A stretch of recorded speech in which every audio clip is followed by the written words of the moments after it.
Good morning, everyone. Good evening, good afternoon, wherever you are, and welcome to this week's Weekly Energy Boost. My name is Elisheva, and I'm here with Eitan, and today's topic and this week's focus is fear versus faith. It might sound like it's a religious topic. It's not. It's really about the practical day-to-day challenges we have in dealing with our fear of the future, our fear of what we're capable of or not capable of, and the things that drive the insecurity when we think small or limited, and how opening up ourselves to a greater vision, a greater perception, unlimited possibilities can shift us out of fear-based decisions into a reality not only where we experience greater blessings, more possibilities, but also where our inner world is full of greater peace, greater tranquility, and greater certainty in the small steps that we take toward those bigger picture decisions. Weekly Energy Boost is a 7-day spiritual weather forecast where we provide our listeners with the most powerful and practical tools to navigate the coming 7 days. We pick those tools and those teachings from the wisdom of Kabbalah, from our experience in studying, living, and teaching these principles. And every episode offers up timeless tools and wisdom that you can use maybe most powerfully and profoundly this week, but really any week of the year. And as we turn our perspective toward what drives us, the reality is, if we're honest with ourselves, sometimes our decisions are made out of lack and fear rather than growth and expansion. And this is something that the teachings of Kabbalah emphasize seriously and frequently, is that our perception is what creates our reality.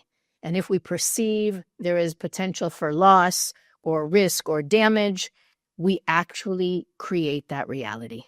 So Eitan, where should we begin this week's conversation? I would love to start with the story of this portion. That Moses is sending the 12 leaders of the Israelites to check out Israel. And the mission was, are we ready to enter to Israel? We know Kabbalistically, entering to Israel, it's a code for entering to our ultimate unlimited potential, stepping into our unlimited potential. Moses knew, yes, we are ready to enter to Israel. He still sent 12 leaders. 10 of them came with horrible bad report and accusation about Moses, the leader. How can you even send us? And 2 of them saw the good, saw the potential. The Zohar tells us that these 10 people,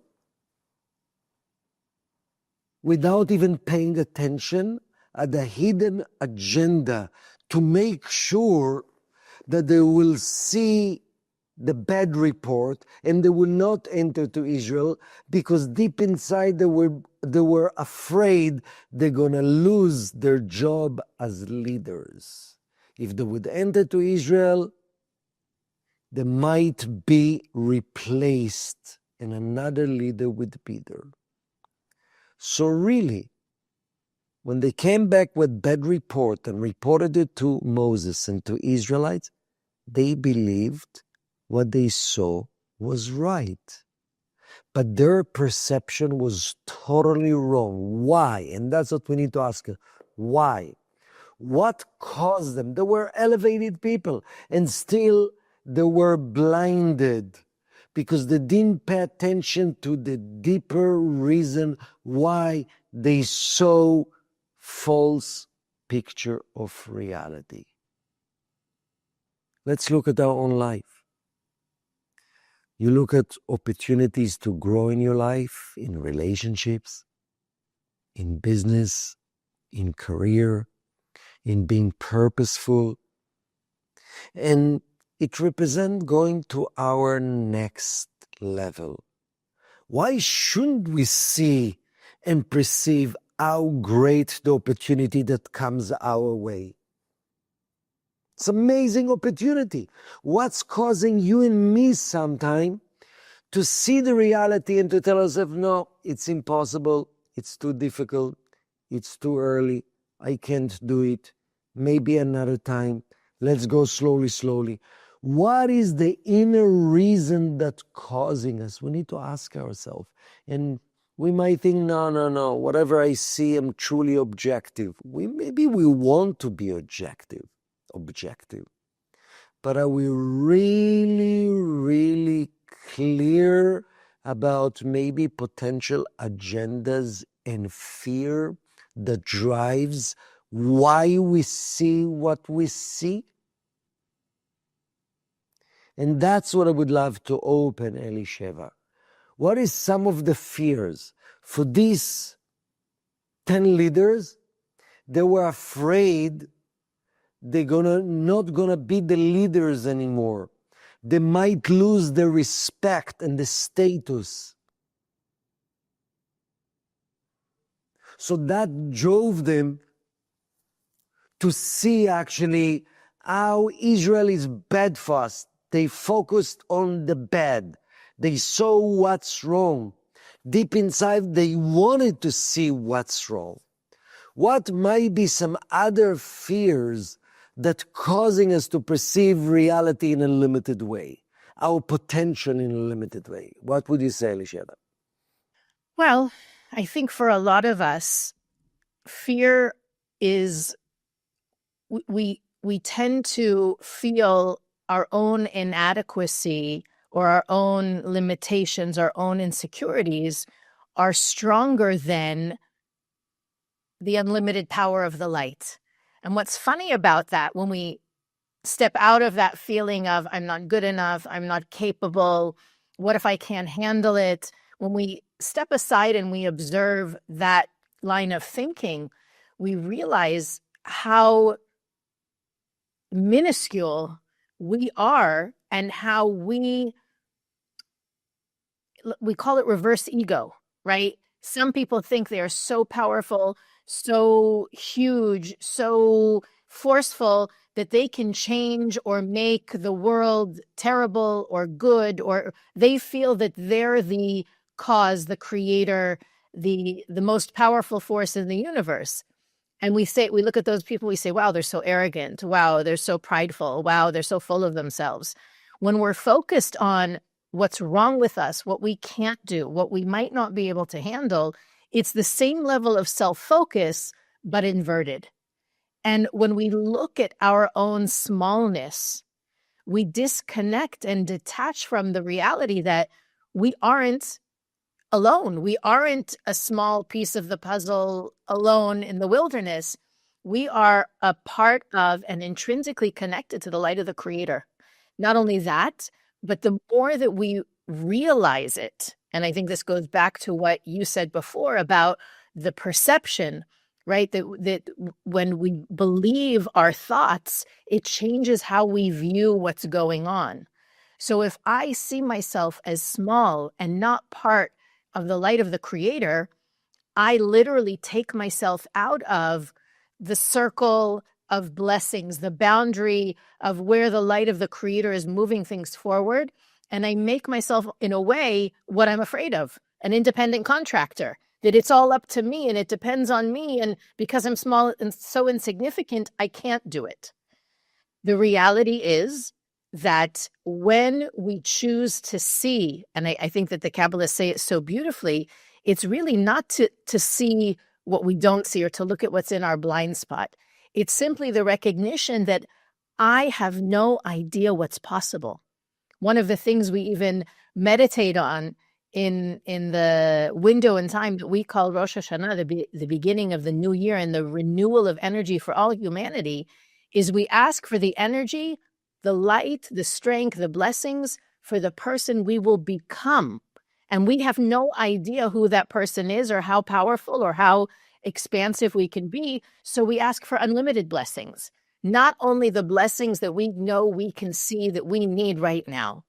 So I believe part of what this week is asking us to do, and it's not a coincidence that this portion is always going to fall in this period where also the energy of Gemini is to move quickly and beyond boundaries, beyond limitations, right? To break through barriers and think different, think outside of the box.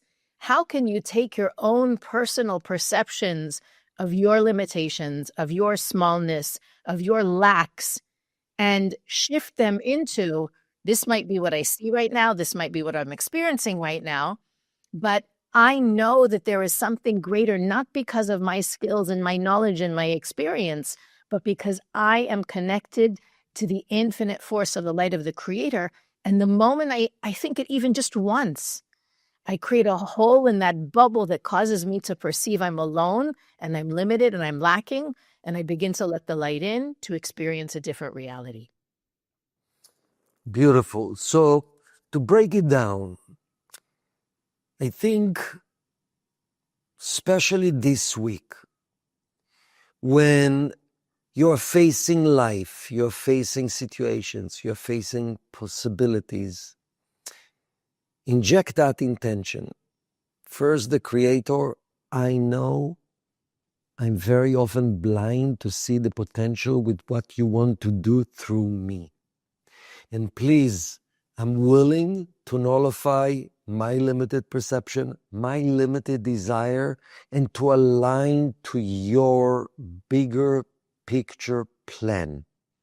Then the Zohar tells us something important, saying, if you are making maximum effort and your heart is open not to judge yourself and not to judge the possibilities, because the fact that we judge ourselves and what is capable to be manifested through us is because we're trying to protect ourselves from being hurt in one way or another. We're afraid to get hurt. We're afraid to get rejected. We're afraid to fail. So maximum effort, an open heart to trust that the Creator will provide, will allow something so much bigger than me to take over. And I want really to make sure, before making any decision, is there or are there any subconscious decision that I'm telling myself I can't, I don't want to do it, that might be too difficult, I have no control over the future if I'm going to embark in this path, it will be too painful. I need to identify, because all of us have this agenda-oriented small thinking. To be safe is to be small. To connect only to the vision that I see is to be small. So I need to identify this small vision and this little small desire in me. Oh, I just want that. I want to maintain safety, protection. I'm afraid, and I need to recognize it as I please the Creator. Allow me to let go of this decision to think small. The fact there is an unknown factor in me moving forward, it's one of the indications you are with the light. The fact that I don't see how great the possibilities, the fact that I have fear and moving forward, entering me to a risk factor, that's indication that actually I'm permitting my soul to be led by the Creator and not letting my mind and my ego protect me by being small. Being small will cause me to feel I'm missing out in something.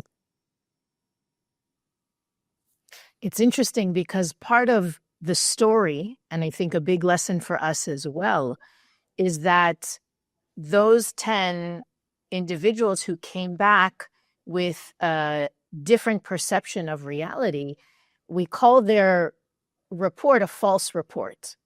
in a way, they imagined reality different than it actually was to support their own fears and worries and agenda. And I wonder how many of us, without realizing it, are affected by that same condition. That because we're worried about something, or because we are afraid to lose out, or to become useless, pointless, not necessary anymore, not needed, not belonging, we perceive what's going on in a way that supports what we want to happen. So, I mean, I can think of many different examples, maybe even in work. I know that technology is moving really fast, and there's a lot of, I had a conversation with a student this week. I also had conversations with colleagues in the past about how, right, what's happening with AI is scary. And what if we're no longer needed? There's a lot of industries that are genuinely at risk for human manpower no longer being necessary. So because, and that's in a way, a modern day version of the story that's in the portion of this week is, what if what if this technology becomes so intrinsic, so essential that human beings are no longer needed? And because of that worry, the perception of the technology is it's evil, it's bad, it's dangerous, it's risky. When other people who are not worried about losing their position or not concerned with their value being dismissed or no longer valuable, they're looking at how much more efficient it can make us, how much more time it can free for us, how much more powerful we can be if we can delegate some of our work to, what do they call it? Machine learning. I don't know what the exact right way to call it is, but that same scenario is taking place in modern times. And I think even if you're not in that position, you're not worried about losing your job or your industry becoming obsolete. I think it even happens to us as parents. When our kids get older, we worry they're not going to need us anymore. So we might even create situations where there is a dependence. And this is an unconscious move, right? I don't think that those leaders who went into Israel thousands of years ago said, guys, how can we create a story so that we can make sure that we don't lose our jobs? This is a subconscious process where fear skews our perception, and therefore we create a story.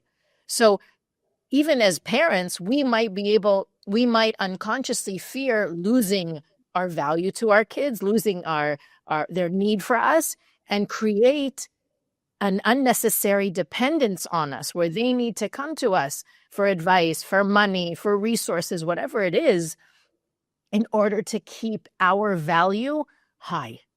So I think it's an opportunity for all of us this week. And if I know anything about these teachings, many of us are going through that exact experience right now. What if I become obsolete? What if I'm no longer needed or wanted or loved or significant? And check ourselves how those fears are misconstruing our own perception of what's possible. Because, many times and again, I believe we all agree with, every door that closes, another door opens, right? If we really believed that, we wouldn't worry about losing the position or the necessity or the value, because the moment one responsibility or one project falls away, another one, maybe even 2 or 3 or 10, can open up. So it's balancing that. I know my intrinsic value. I know I'm connected to the light of the Creator. I know possibilities are infinite. And sometimes by holding on too hard to what I know and what's familiar and what works for me, we're preventing ourselves from experiencing even greater unlimited reality. Beautiful. I think for me, one of the main tools to question where I'm at is what the Rav Berg spoke about. Because it's interesting, in the story of these 10 leaders, in one place they're called tourists, and in another place they're called spies. And the Rav Berg used to say, question yourself, are you a tourist the way you look at situations and yourself in life, or you a spy? When you're a tourist, you're looking for expansion. You're looking for growth. You're looking for what's right, what's possible. You're looking at when you're a tourist, when you're a spy, you get rewarded and acknowledged by seeing what's wrong, by seeing what's bad. And that's a question we need to ask ourselves.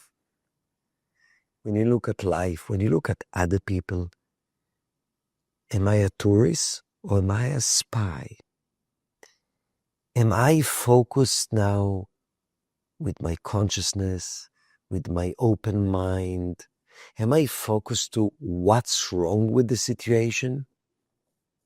Am I focused of how can I protect myself from a problem?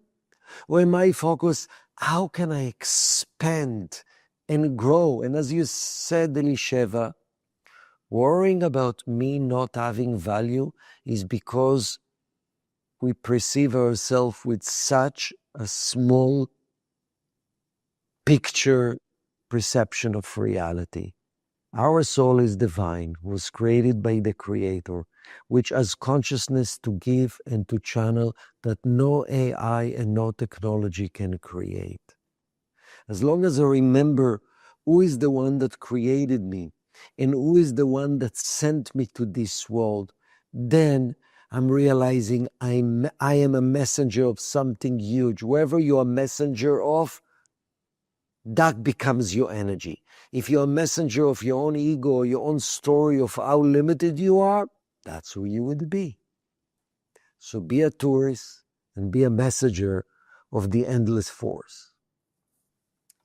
I have a feeling that as people are listening to us have this conversation, the question that comes up is, what about those decisions in the past that I made out of fear? What about the moves that I made because I wanted to keep my job or my value or my position? Is there anything we can do to create greater light around the decisions that we made in the past that were rooted in fear? I think Kabbalistically, past mistakes are manifest itself in present situations in our life. So instead of worry so much about past mistakes and it's done and my life is limited, see how those mistakes or those tests to make the mistake again or not manifest itself in your life today.